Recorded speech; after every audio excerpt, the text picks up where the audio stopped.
नमस्कार। आप देखना शुरू कर चुके हैं खबर उत्तराखंड लाइव। मैं हूं आशीष तिवारी। तो केंद्रीय शिक्षा मंत्री धर्मेंद्र प्रधान ने अपना इस्तीफा सौंप दिया है।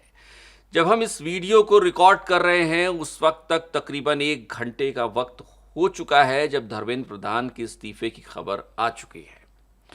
धर्मेंद्र प्रधान ने लगभग 2 पेज का अपना इस्तीफा लिखा और प्रधानमंत्री नरेंद्र मोदी को इस्तीफा भेजा है। उस पर उन्होंने लिखा है कि किस तरीके से उन्होंने शिक्षा मंत्रालय में नई व्यवस्थाओं को लागू किया और परीक्षा व्यवस्था को और बेहतर बनाने की कोशिश की।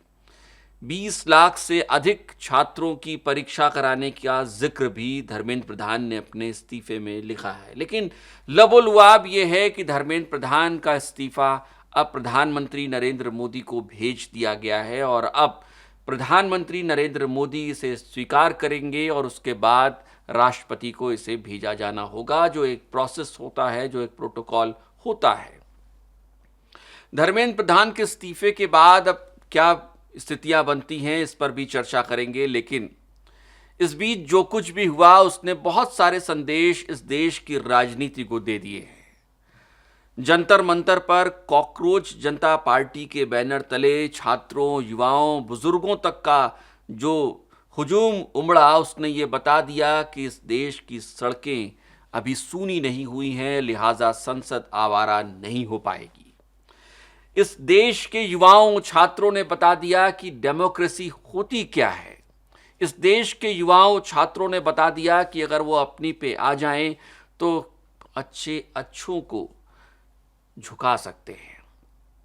धर्मेंद्र प्रधान का इस्तीफा होगा या नहीं होगा, इसको लेकर तमाम बातें चल रही थी।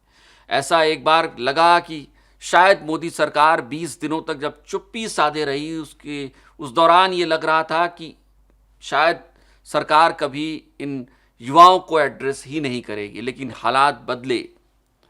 हालात ऐसे बदले कि अब शिक्षा मंत्री को ही बदलने की नौबत आ चुकी है और शिक्षा मंत्री अब बदल दिया जाएगा।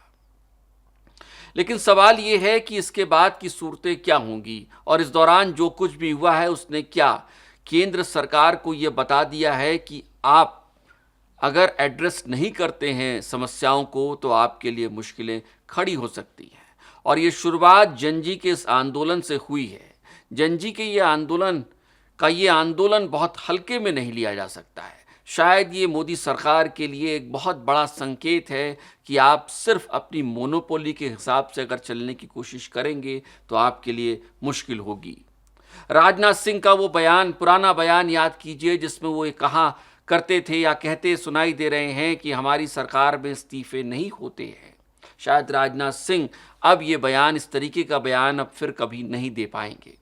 लेकिन इस इस्तीफे ने इस बात को भी बता दिया है कि अगर लोकतांत्रिक व्यवस्था में जनता चाह जाए तो वो सरकारों को घुटनों के बल झुका सकती है। सीजेपी का प्रदर्शन खत्म होगा या नहीं होगा, इसे लेकर जब हम ये वीडियो रिकॉर्ड कर रहे हैं उसके कुछ देर पहले अभिजीत दीपके का एक बयान आया है। अभिजीत दीपके ने कहा है कि अभी उनकी 2 मांगे और हैं जिसका जिक्र उन्होंने जब जेपी नड्डा और जितेंद्र सिंह से मुलाकात हुई थी उस दौरान किया गया था, जिसमें एक कंपनसेशन की बात थी और इसके साथ ही उन्होंने कहा था कि जो भी मुकदमे छात्रों पर लगाए गए हैं इस प्रोटेस्ट के दौरान वो सारे वापस होने चाहिए। उन पर भी स्थिति सरकार को साफ करनी होगी और उसके बाद ही ये धरना प्रदर्शन अनशन खत्म होगा। सोनम वांगचुक का भी जिक्र करना ज़रूरी है क्योंकि सोनम वांगचुक कभी भारत सरकार के गृह मंत्रालय ने उनके ऊपर विदेशी एजेंट होने तक के आरोप एक तरीके से लगा दिए थे, उन पर फंडिंग के आरोप लग गए थे। उसके बाद वो काफ़ी लंबे वक्त तक जेल में रहे, वहाँ से उन्हें बेल मिली, उसके बाद वो बाहर आए।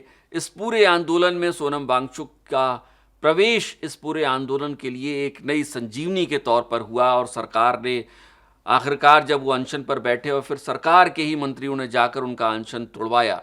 ये सारी चीज़ें, ये सारे घटनाक्रम बताते हैं कि इस देश में आंदोलन का सच और कहिए कि गांधी का बताया रास्ता आज भी उसको लोग फॉलो करते हैं और वो आज भी इस देश के लिए बहुत ज़रूरी है। अहिंसक आंदोलन अगर होते हैं तो अपने मकाम तक पहुंचते हैं और वो ये याद दिलाते हैं आज की सरकारों को भी कि आपकी संसद अभी आवारा नहीं होने दी जाएगी, क्योंकि इस देश की सड़कें अभी सुनी नहीं हुई हैं।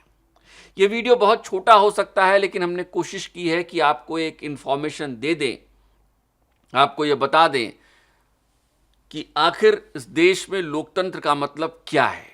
पिछले कुछ सालों में अगर कुछ लोगों को ये लग रहा था कि लोकतंत्र कमज़ोर हो रहा है, तो ये उनके लिए संकेत है कि जेनजी अगर चाहे तो लोकतंत्र को कमज़ोर क्या, वो ये बता सकता है कि लोकतंत्र इस देश में कितना मजबूत है। इस वीडियो पर आपकी राय क्या है, हमें कमेंट करके ज़रूर बताइएगा। ये वीडियो आपको अच्छा लगे तो उसे शेयर करना और लाइक करना मत भूलिएगा। नमस्कार।